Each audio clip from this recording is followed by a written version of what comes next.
Hello friends, welcome back to our channel. జనవరి 5 ఈరోజు morning సెషన్‌లో జరిగిన టెట్ ఏ విధంగా ప్రశ్నలు వచ్చాయి సంబంధించి దీనికి సంబంధించిన ప్రతి ఒక్క అంశాన్ని అయితే ఈ వీడియోలో మాట్లాడుకుందాం. సో ఫస్ట్ టైం ఛానల్ చూసిన వాళ్ళు మన ఛానల్‌ని సబ్స్క్రైబ్ చేసుకోండి. అలాగే వీడియోనైతే లైక్ చేయండి. అయితే ఈరోజు మనకు సోషల్ స్టడీస్‌కి సంబంధించిన పేపర్ 2 అయితే ఎగ్జామినేషన్ అయితే జరిగింది కాబట్టి తెలుగు అండ్ సోషల్‌కి సంబంధించి క్వెషన్‌లు ఏ విధంగా అడిగాడు అని చూసుకున్నట్టయితే మనకు తెలుగు టాపిక్‌లో చూసినట్టయితే నారాయణ శతకం రచించింది ఎవరు అని చెప్పి అడిగారు. మనము నిన్న మొన్న వీడియోలో మాట్లాడుకున్నట్టుగానే రచయితలు, వారి రచనలు, అలాగే వారి యొక్క రచయితల యొక్క కలం యొక్క పేర్లు వీటిపైన ఎక్కువ ఫోకస్ అనేది చేస్తుండు కాబట్టి వీటిపైన కూడా దృష్టి సాధించండి. ఎందుకంటే ప్రతి ఒక్క రచనకు సంబంధించి ఖచ్చితంగా అడుగుతున్నాడు.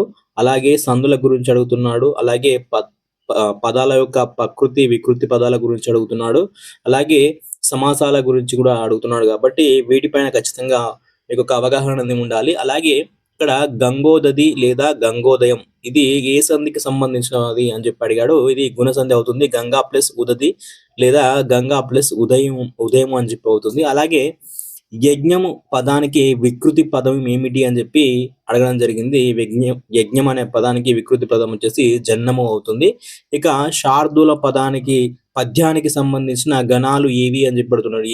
ఈ గణాలకు సంబంధించి కూడా రోజు మనకు ప్రతి ఒక్క సెషన్‌లో వీటికి సంబంధించిన సేమ్ ఇటువంటి క్వెషన్ ఖచ్చితంగా రావడం అయితే జరుగుతుంది. కాబట్టి మస, జస, తతగ అనేది గణాలు అవుతాయి. దీనిలో 19 అక్షరాలు ఉంటాయి.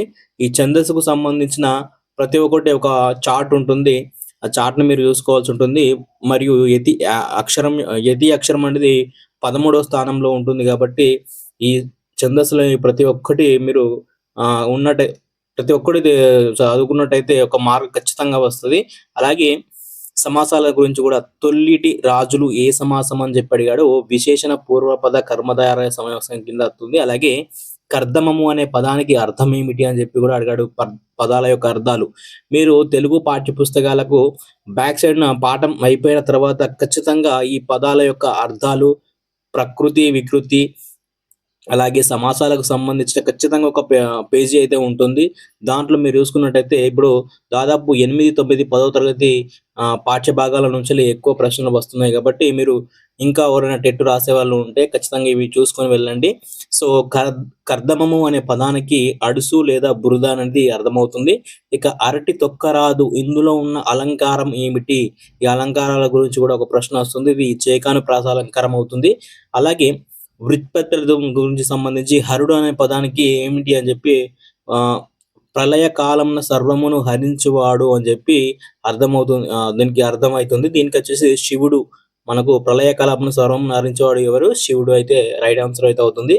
ఇక తెలుగు నవలలో పాత్రోచిత యాసను ప్రవేశపెట్టినది ఎవరు అని చెప్పి కొత్తగా రచయితలు వాళ్ళు ప్రవేశపెట్టిన వాటి గురించి కూడా ఒక టాపిక్ అనేది తీసుకొని అడగడం జరుగుతుంది. దాశరథి రంగాచార్యులు అయితే ఆన్సర్ అవుతుంది.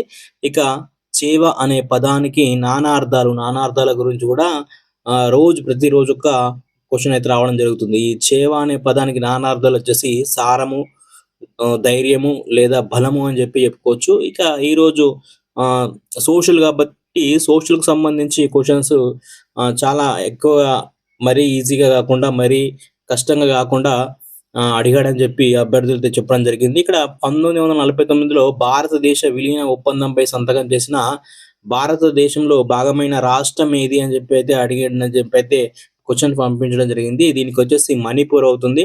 ఇక సెల్వాస్ అనగా ఏమిటి అని చెప్పి ఒక క్వశ్చన్ అడిగాడని చెప్పారు. దీనికి సంబంధించి చూసుకున్నట్టయితే దక్షిణ అమెరికాలోని అమెజాన్ నది పరివాహక ప్రాంతంలో దట్టమైన ఉష్ణమండల వర్షారణ్యాలను ఈ సెల్వాస్ అంటారని చెప్పి చెప్పుకోవచ్చు. అలాగే పాంజియా మరియు పాంతసల అనగానే ఏమిటి అని చెప్పి అయితే వీటి గురించి కూడా ఒక క్వశ్చన్ వచ్చిందని.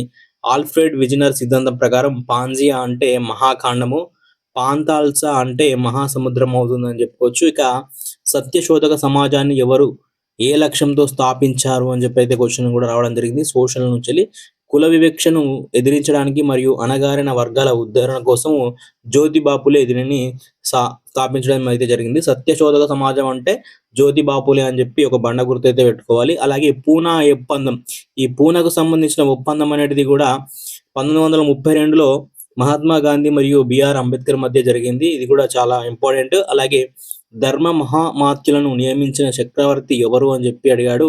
దీనికి సరైన సమాధానము అశోకుడు అవుతుంది. ఇక సిమ్లా ఒప్పందం జరిగిన సంవత్సరం ఏది?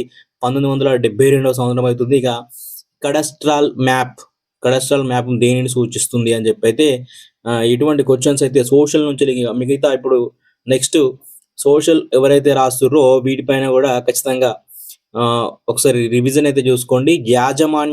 భూమి యాజమాన్య హక్కులను మరియు సరిహద్దులను చూపే పటం మనము ఈ కడస్ట్రల్ మ్యాప్ను అయితే అంటాం. అలాగే ఇక సైకాలజీకి సంబంధించి చూసుకున్నట్టయితే మొత్తం అప్లికేషన్ ఓరియంటెడ్ పద్ధతిలోనే ఎక్కువ ప్రశ్నలు వచ్చినాయని చెప్పి అయితే ఈరోజు మార్నింగ్ సెషన్లో వచ్చిన పేపర్ను బట్టి చాలా మంది చెప్పడం జరిగింది.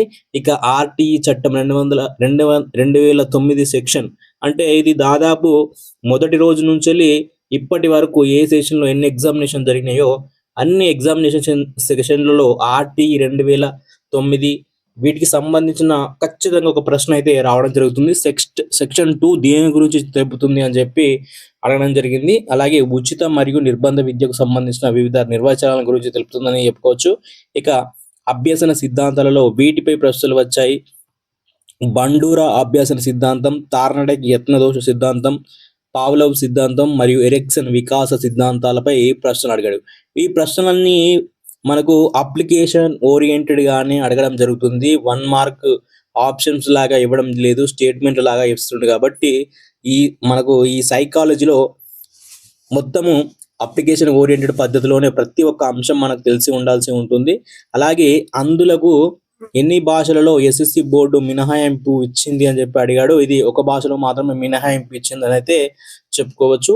ఇక ఈసారి సోషల్ స్టడీస్ మరియు తెలుగు విభాగాల్లో ఎక్కువగా 9 మరియు 10వ తరగతి పాఠ్య పుస్తకాలపై ఫోకస్ అయితే చేయడం జరిగింది. సైకాలజీలో ప్రశ్నలు నేరుగా కాకుండా అభ్యర్థి అవగాహనను పరీక్షించేలా అన్వయ పద్ధతులు అంటే మనకు అప్లికేషన్ ఓరియంటెడ్ పద్ధతిలోనే ఎక్కువ అడగడం జరిగింది. ఈ క్లిష్టమైన అంశాలను సులభంగా అర్థం చేసుకొని చిన్న ఉదాహరణగా సైకాలజీ అప్లికేషన్ బిట్స్ అంటే ఈత నేర్చుకున్న వ్యక్తికి సైకిల్ తొక్కడం ఎలా సులభం అవుతుందో వివరించడం లాంటిది. అంటే కేవలం నిర్వచనం చదవడమే కాకుండా సూత్రం నిజ జీవితంలో ఏ విధంగా ఉపయోగపడుతుందో అర్థం చేసుకోవడం అన్నమాట అని చెప్పి మనమైతే చెప్పుకోవచ్చు.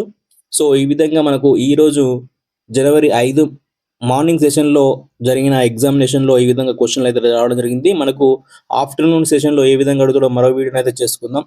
సో ఈ వీడియో మీకు నచ్చినట్టయితే లైక్ చేయండి, ఎవరికైనా చూస్తే వాళ్ళకైతే షేర్ చేయండి. Thank you friends, all the best.